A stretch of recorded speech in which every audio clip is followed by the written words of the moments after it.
Čo lidi dneska koukám na Enise a jak často mastí. No, nevím, ale jdem na to. Ano, prostě si mě vyhlídla, tam jsme si hráli na hřišti, normálně mě vzala do křoví. A najednou tam přišla babička, kámo, strčá hlavu do toho křoví. Hodíko, co tady děláš? A ne, to ona. Nezvládl jsem to, že jsem byl odmítnut.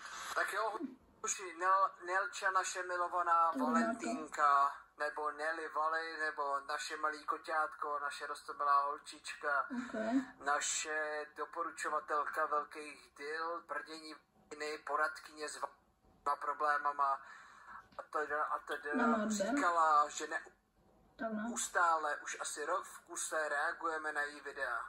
Že třeba rok v kuse koukáme na její videa, že na ně furt reagujeme a že furt jenom se zajímáme o ní. Tak jsem si řekl, že je asi na čase, hoši, aby se to fakt splnili. A tudíž dáme si dneska takový malý zpátky do minulosti a podíváme se na Nelču Valentínku, o tom, jak mluví o masturbaci, moje poprvé a holení. To je jenom takový lehký začátek. Vítám vás od dnešního videa a jak už jste si asi z názvu přečetli, tak to bude teda Girl Talk. Já jsem se vás ptala na Instagramu už před nějakou dobou, o jaké videa byste měli největší zájem a kromě vlogů bylo tohle asi na druhém místě. Takže jsem vás včera poprosila na Instagramu o to, abyste mi napsali nějaké otázky právě do tohoto videa. A musím říct, že jste se absolutně nestyděli. Některé ty otázky jsou fakt jako šílené. Kámo, divný, že se lidi nestyděli, když píšou otázky do videa, ve kterém oni nebudou mít ksicht, kámo. Chtěla jsem tady mluvit hodně otevřeně, takže odpovím na ně. A rovnou asi můžeme začít první otázkou, která zní, jak často mastíš. Ještě než odpovím na tu otázku, tak bych... What the fuck? Jak často mastíš? Kámo, chápeš to, že já nevím, jako já mít přítelkyni, kámo, a ta točit video o tom, jak často mastí. Jenom chtěla říct, že Asi proto jsem sám, asi jsem prostě divnej, hoši. Kámo, já jí tady obvinuju z něčeho špatného, ale asi očividně jsem já divnej. To bude asi vlastně já divnej, když já jsem 8 let sám, tak asi na mě bude něco divného. Jak často mastíte, hoši? Ať se tady to taky trochu otevřem, pojďte. 5krát denně, ty vole, dobrý výkon, chlapče, taky jsem to tak měl za mladé a teď už mám problém tu svoji bambitku rozhoupat, takže... u žen je podle mě stále dost tabu téma, i když by absolutně nemělo být, protože to dělá 90% žen. Jak jako tabu téma, ty vole, tak mají jako holky chodit po ulici a všem říkat, že si dneska mastili nebo co to je, jako že to je tabu téma? Jako frajeři taky nechodí normálně za holkama a neříkají, dneska jsem si ptáka, hrozně, brutálně jsem si na tebou. A ty, které říkají, že ne, tak se jenom za to stydí.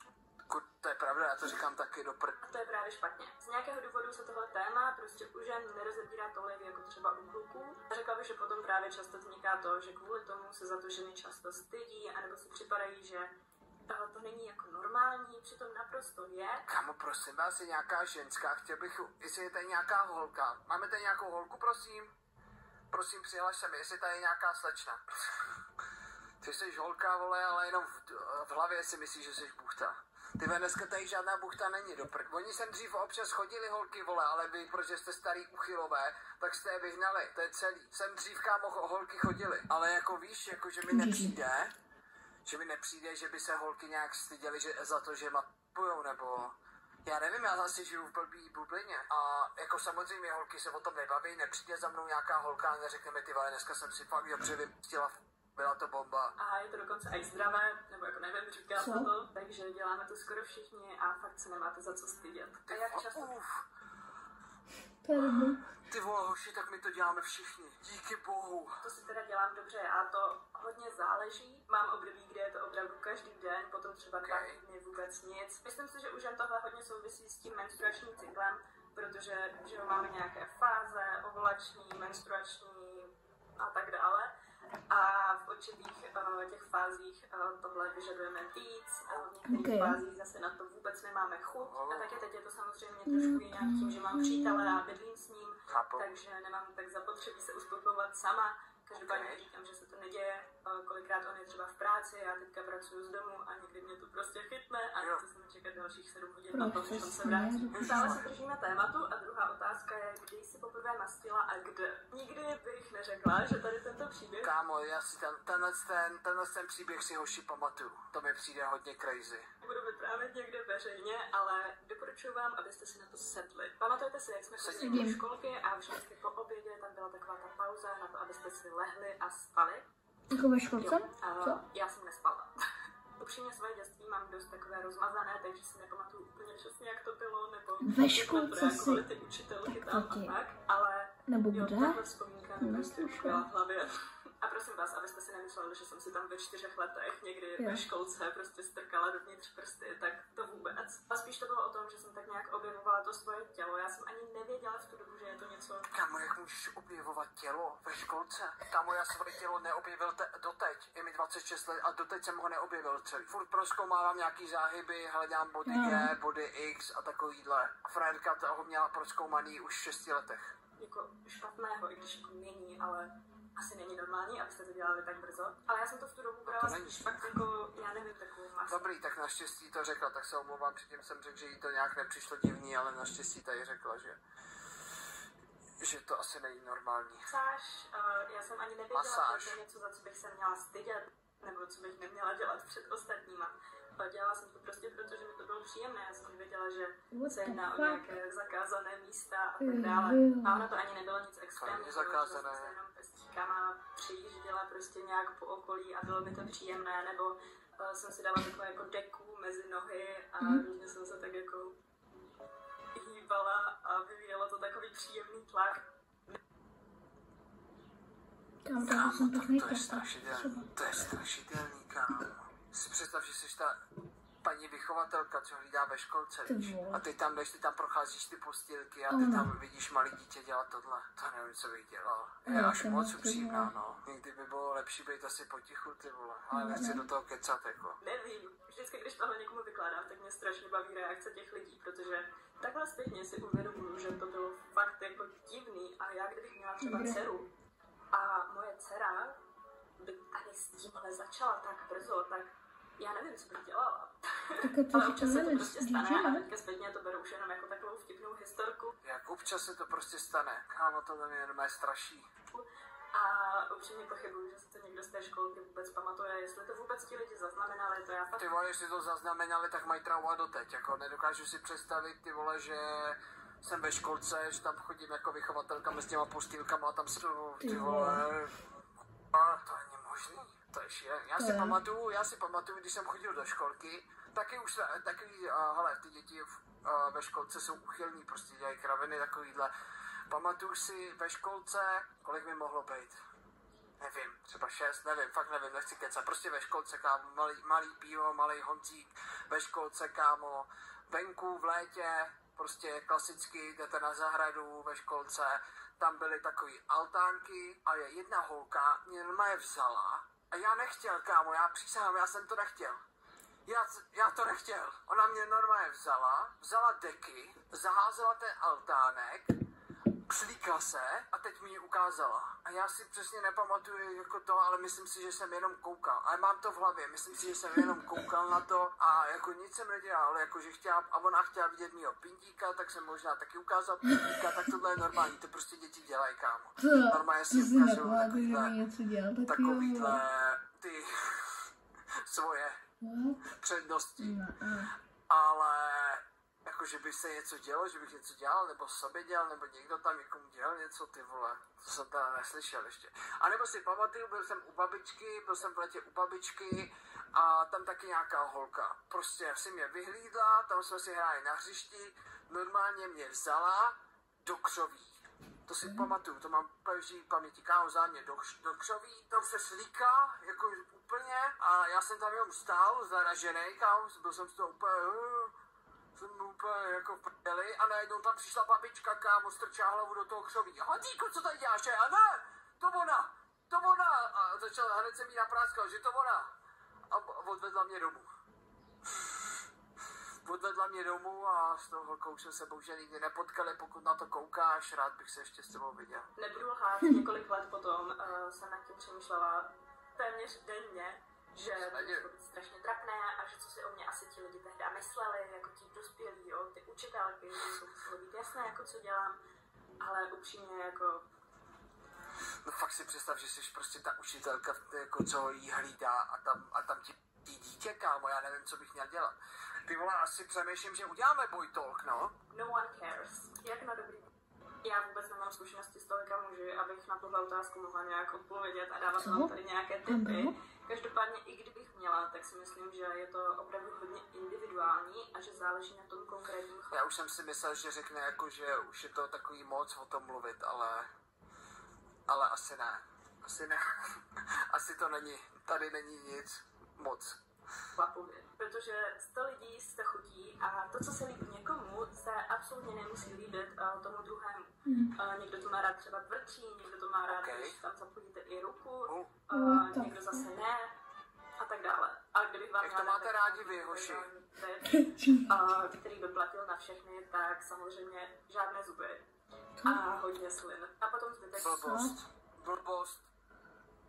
Blbost. Miluju zuby. Čím víc zubů, tím lepší. Jak už probírat individuálně s tím klukem anebo mužem a třeba i přitom různě experimentovat a ptát se ho, jestli se mu tohle třeba líbí, nebo něco naopak ne a přijdete na to. Potom je tady opravdu spousta otázek ohledně prvního sexu, kolik mi bylo let, jak to probíhalo, jestli to bolelo a tak dále. No, můj první sex proběhl v 18 letech a bylo to teda z mojí strany nedobrovolné, takže ten kluk mě zná. Tohle je to, o čem mluvila v tom videu, že mě obvinila z toho, že jsem si z toho dělal srandu a že jsem říkal, jako, že jsem to nějak zlehčoval. Jediný, když jsme na to koukali před těma 10 měsícema, tak jsem řekl, že k tomuhle se vyjadřovat nebudu, že jedině, kdo ví, jak to bylo, tak je ona a ten chlap.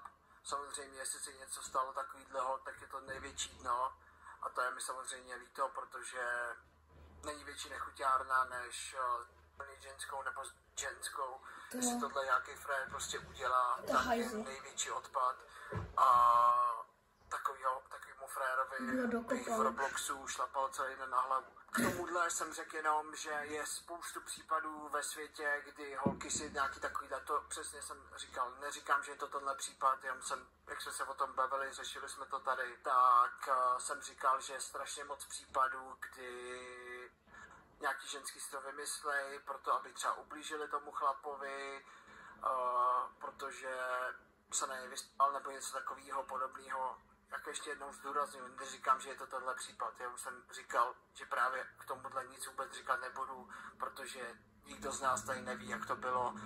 Říkám, ví to jenom ona a ten chlap. A je spoustu, jak jsem říkal, spoustu případů. Známe nějaký případy, že ženská si vymyslela není, nebo že si to vymyslí kvůli tomu, aby byli zajímavější. Jak říkám, opět zdůraznuju, aby tady nevzniklo to, co vzniklo z jejich úst. Neříkám, že to tady takhle bylo, jenom říkám, že znám takovýhle případy, takže jsem řekl, že k tomuhle se fakt nebudu vyjadřovat. Jestli je to pravda, tak to mi je líto, je to jako strašná věc, ale jak říkám, znám fakt případy, kde ty holky si to dokážou vymyslet takovýhle strany. Když nějaká ženská si vymyslí na chlapa, že jí z nás, tak je potom těžký dokázat, že to tak nebylo.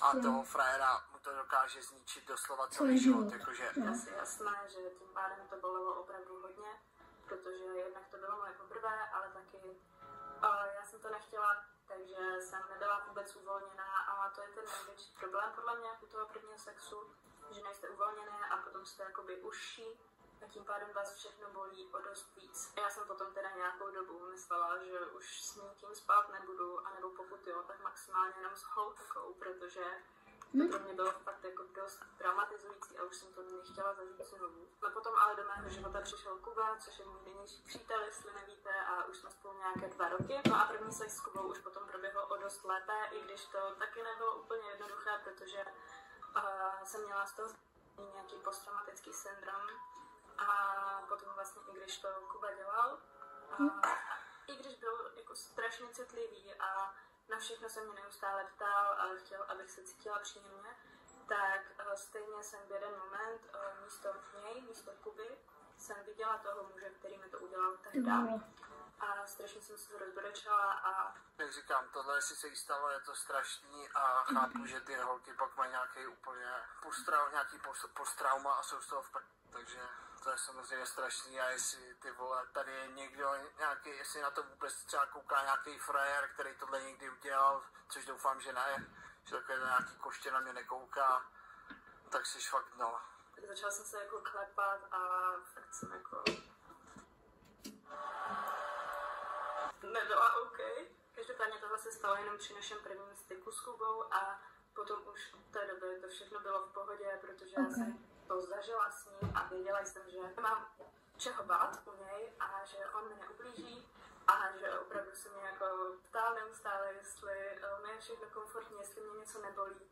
A myslím si, že takhle by měl vypadat první sex každé holky. Jak probíhá první návštěva gynekologa? Já jsem byla u gynekologa poprvé tak v 18-19, nejsem si teď jistá, ale vím... To je docela pozdě, ne? V 18, v 19.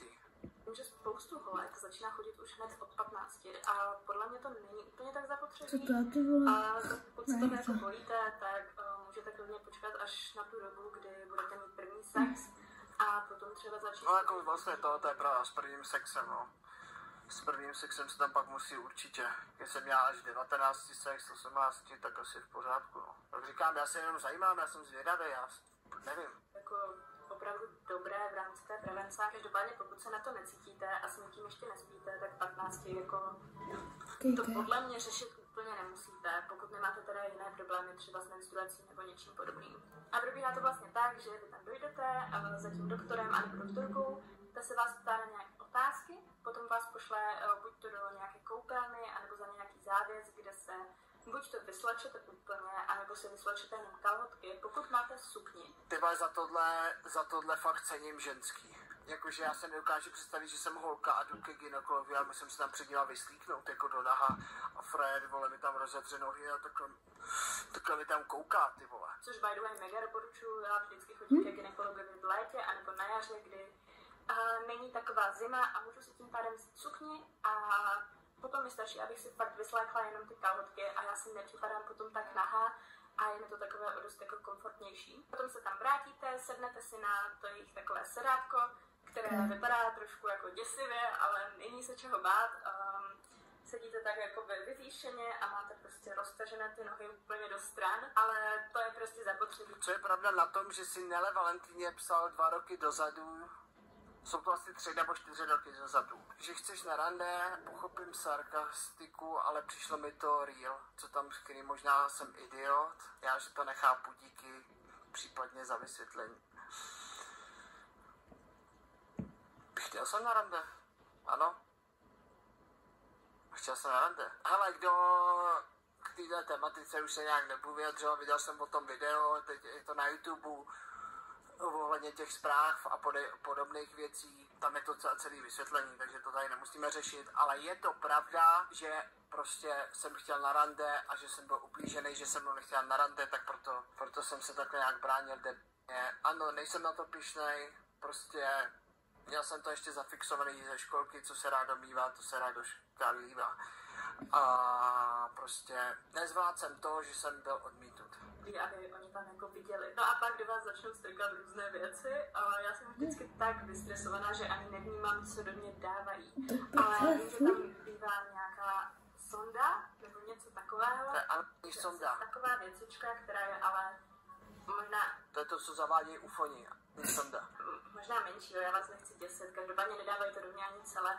A je to tlusté fakt třeba jako prst. Jo? A to je největší věc z těch věcí, co do mě dávali.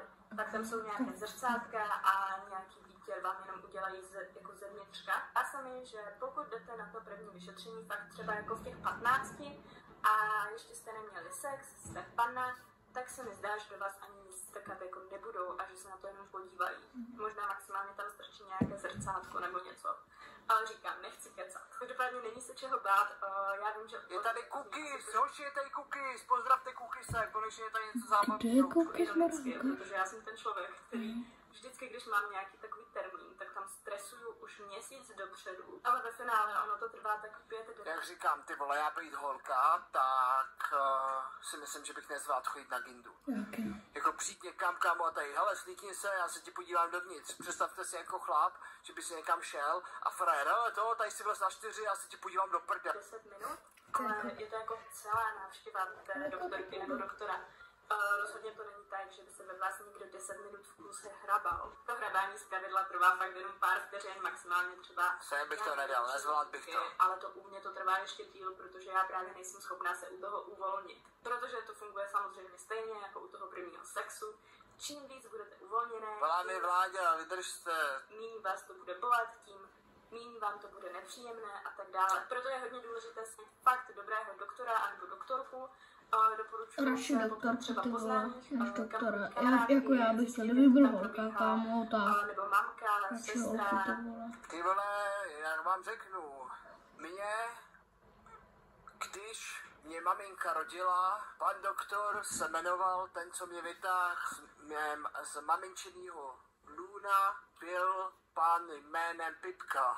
Není to prdel, frajer se fakt jmenuje Pipka a dělá gynekologa. Je to fakt real. Je to fakt pan Pipka. Pamatuju si v 16 letech, když jsem dohazoval pro moji bývalou přítelkyni takhle přes rodinu gynekologa, jmenoval se pan Pipka. Takže normálně fakt frajer dělá gynekologa, kámo, a jmenuje se Pipka. To je jako nejvíc. Jiní členové rodiny a tak dále. Můžete se podívat i na recenze online, ale rozhodně nechodit k nikomu jen tak naslepo. Bolí tě někdy podbříšek u sexu, po případě co to značí? Mě takhle to bříško dole bolelo každé. Tohle jsou normální otázky, sorry, já to zapomněl přepnout, sorry. Vy jste ji neviděli teďko naší krásku, je to zpátky v klidu. Tohle jsou konečně nějaké normální otázky, tohle je v pohodě jako. A proto ji už ani neděláme. A to bylo, že vlastně kluk je normálně nahoře a já ležím dole, jakoby misionář s tím, že kluk je jakoby na kolenou. Gynekolog je mega easy práce, prohlédneš Jak přemýšlíte o schrábneš prachy, kámo, to si neděláš. V životě bych nebyl gynekolog, Taky ne. Kámo, každý si představuje gynekologa, že ti tam chodí krásný holky, vole, víš, že vidíš jako libový holky to. Kámo, ke gynekologu chodí nejvíc už starý paní, protože ty mají největší problémy. Ty tam chodí asi nejvíc, kámo. A podle mě tak ze 100 pacientek ti přijdou dvě krásný ženský ti tak můžou přijít ze 100 pacientek, podle mě, kámo. Představ si, že ti přijde fakt nějaká stará bába, která se fakt jako ani, víš, takový ty báby, který se o sebe nestarají, jakože smrdí už normálně, tak to ti tam přijde, kámo. Gynekologi fakt obdivuju, jsou to pro mě hrdinové. Taky jsem vždycky si pamatuju na základ, co jsem říkal, ty vole, dělal bych gynekologa. Vždycky jsme říkali s klukama, kámo, ale pak ti dojde, že kámo, to nechceš dělat. A neleží na mě vyloženě a já mám ty nohy nahoře a on mi je drží. Doufám, že jste to pochopili, protože ukazovat vám to. Myslím si, že v takovém a on mi je drží. Doufám, že jste to pochopili, protože ukazovat vám to fakt nebudu. Myslím si, že v takových určitých polech. Díky bohu, kámo, ale divím se, že v tomhle videu se to neukáže. Aha, to může být nepříjemné tím, že... Kámo, za chvilku dostanu tady do Varka, to jsou vidím. tam nějak jako divně zmačkané ty orgány, já nevím, no. Možná jsem teďka řekla mega sračku. Každopádně, pokud tě to bolí pokaždé, tak to bude podle mě zase tím, že nejsi dostatečně uvolněná. Potom tady je opravdu spoustu otázek na to, jak se holit tam dole, aby vám ty nezarůstaly, aby to nebylo zarudlé a tak dále. Používejte pěnu na holení. Fakt. Já vím, že možná pro... Na hodinu, za 2,5 na hodinu, kámo, tak to nevím, do čeho chodíš, ale to budou asi vypadat ty holky, jak ty na TikToku, co tam píšou. Mi tady říkali hoši, že tam píšou na TikToku do toho streamu a nepochopili furt, že to nečtu. Tak podle mě za 2,5 na hodinu budou takovýhle holky, jak z toho TikToku, co tam jsou. A mnoho z vás to je úplná samozřejmost, ale já věřím, že tady budou nějací mezi vámi, kteří taky nepoužívali, protože já jsem dřív nepoužívala, ale právě potom jsem... To používá snad každý, ne? Měla často problém s tím zarudnutím, s těma pupínkama a tak dále. Takže pěna na holení a za druhé dobrá žiletka. Já mám ráda žiletky pro muže, na ty bikiny obzvlášť, nejenže mi přijde do toho líný. Já mám rád žiletky pro ženy zase. A potom ty žiletky taky pravidelně. Přijdou mi jemnější. Aby byly tupé, ale aby byly pokaždé ostré. A protože s ostrou žiletkou se vám to bude holit daleko líp. A taky je důležitý samotný ten jako proces toho holení, protože když se holím třeba nohy, tak si je holím normálně od spoda nahoru, proti směru jakoby těch chloupků. Ale když se holím tam dole, tak dám si tam normálně pěnu a pak si je holím ze shora dolů. Nebo jakoby po směru chloupků. Tohle je to dělám taky. Proto, abyste To dělám taky. Tohle jsem pochytil před těma 10 měsícema od Nelly Valentíny. Takhle podle ní si přesně holím, protože tuhle radu mi dala ona. Díky ní jsem se k tomu dostal. Předcházeli těm zarostlým chloupkům, anebo těm pupínkům a tak dále. Holte to vždycky po směru, ono takhle nevyholíte ani. Proto říkám, všechny věci, co tam říkají, nejsou tak špatný. Třeba tohle mi pomohlo, abych se začal líp holit. Že tohle mi pomohlo. S tímhle mi pomohla Nela Valentína, takže za to jsem jí vděčný. Právě tady těmto komplikacím, takže vždycky po směru. Potom až to je prostě trošku víc oholené, tak můžete takhle po stranách a až na konci, kdy už to máte téměř úplně čisté, oholené, tak jenom na konci nějaké ty zbylé chloupky můžete oholit proti směru. Já jsem to podle mě vysvětlila úplně na hovno, ale snad jste to aspoň trochu pochopili a víte, co tím myslím. No a nakonec po tom holení, když už jsem osprchovaná, tak si tam dávám vždycky ještě nějaký speciální přípravek po holení, ať už to je nějaký olejček, gel nebo krém. To je celkem jedno, najdete si, co vám vyhovuje nejvíc. A ještě k tomuto tématu je tady otázka... OK, tohle je konečně dobrá rada. Tohle musíme dát za pravdu, že tohle nám mohlo pomoct a můžeme mít teď díky ní příjemnější holení. Takže tady působí body. Holíš si to rozeberem v mým bojtolku, musíme na tohle udělat bojtolk. Jestli si intimní partie holím pravidelně, upřímně já rozhodně nejsem perfektně oholená prostě každý den a celý Co to je za otázku? Já rozhodně to tématu je tady otázka, jestli si intimní partie holím pravidelně. Co to je za otázku, holíš si intimní partie pravidelně? Nebo tady existuje někdo, kdo si neholí intimní partie pravidelně? Upřímně já rozhodně nejsem perfektně oholená prostě každý den a celý týden. Já mám tam dole opravdu hodně silné chloupky, ještě jsem bruneta, a celý týden. Já mám tam dole opravdu hodně silné chloupky, ještě jsem bruneta, takže jsou tmavé a jde to vidět upřímně už druhý den po tom, co se oholím. A třeba ze začátku našeho vztahu s Kubou, když jsme se spolu přestěhovali, tak jsem měla takový pocit, že musím být oholená opravdu každý den. A tak jsem se holila denně, anebo klidně i jenom obden, ale i to je příliš často a tam dole se prostě tak často holit nemá. Protože potom mě to neustále strašně spědělo a jakoby píchalo, jak ty chloupky dorůstaly, ale jak neměly prostor ani dorůst. Fakt to bylo strašně nepříjemné a osobně si myslím, že... Tyhle doporučil bych tady, chtěl bych dát nějakou radu zase, ať jenom tady něco nedisujeme a tak. Dal bych doporučení buď třeba laserem, anebo brazilskou depilaci. Říká se tomu, ne? Brazilská nějaká depilace. To doporučuji. Hodně holek, se kterými jsem se vyvídal, tak používali právě tuto metodu a díky tomu se nemusíš furt holit, no. Je i takový stroj, to vím, to používá jedna holka, je to taková laserová, taková pistol, to použiješ asi 2x nebo 3x, ty nějak vypálíš, že si je necháš trochu narůst, myslím. Pak to pistolí stojí asi 20 000, ale ten pistol, nebo kolik. Něco takového to je, ty vole, já nechci kecat. Vím, že to normálně si můžeš koupit dolů, necháš si to narůst, i na nohy si to používá. Jako bolí to, že to nějak vypálíš, ale pak se nemusíš holit tak často, takže tohle je rada. Lepší mít nějaké menší jako strniště a vyholit si to 2x do týdne, než mít 0 chlupů, ale mít to stejně tak zarudlé a mít tam prostě ten nepříjemný pocit toho zvědění. Okay, baby. A jdeme se pustit do tématu menstruace. Jsou tady otázky, v kolika jsem to měla poprvé. Já si upřímně nepamatuju přesně, kolik mi bylo, ale podle mě tak to jsem nasranej, kámo. Chtěl jsem přesný věk.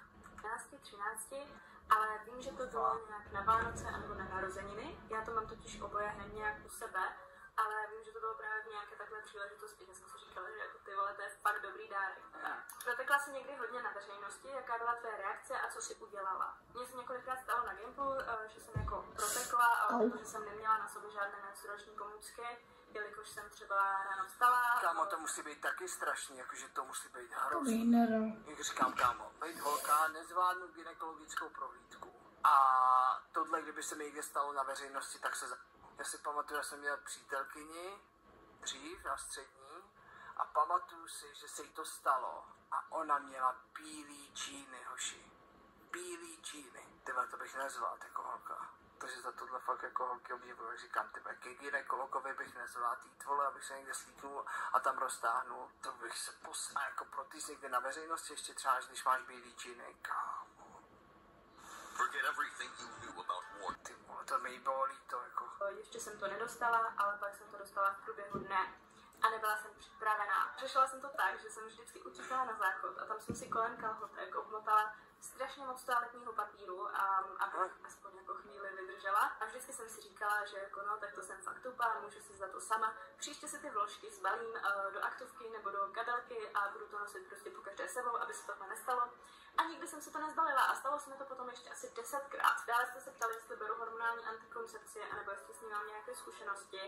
Tak ne, nemám, nikdy jsem ji nebrala ani neberu. Každopádně je to tím, že mám spoustu kamarádek, nebo měla jsem, které s ní právě hodně negativní zkušenosti měly. A to je jeden z důvodů, proč jsem se rozhodla do toho nejít. Tím, že já jsem to nikdy nebrala, tak nevím, co bych vám tady k tomu měla velice říkat. Ale jako myslím si, že je to rozhodnutí každého, ale rozhodně se do toho nenechte nikým nutit, ať už třeba rodiče anebo přítel. To bývá hodně často, že partnerům třeba vadí jako kondomy a chtějí, aby holka šla na ty prášky. Pokud vy to nechcete, tak to nedělejte. Lidi mě právě kurýr přivezl jídlo a já už mám strašný hlad. Takže tady to video už asi ukončím. Jako teďkom ke konci už to bylo víc v pohodě, ale jak říkám, jako mít přítelkyni, asi jsem staromodní, asi mají pravdu, prostě jsem idiot, zapšklej. Takže Nechtěl bych, aby moje přítelkyně mluvila o takových věcech, jako. Takže lidi, tohle to bylo všechno a čau.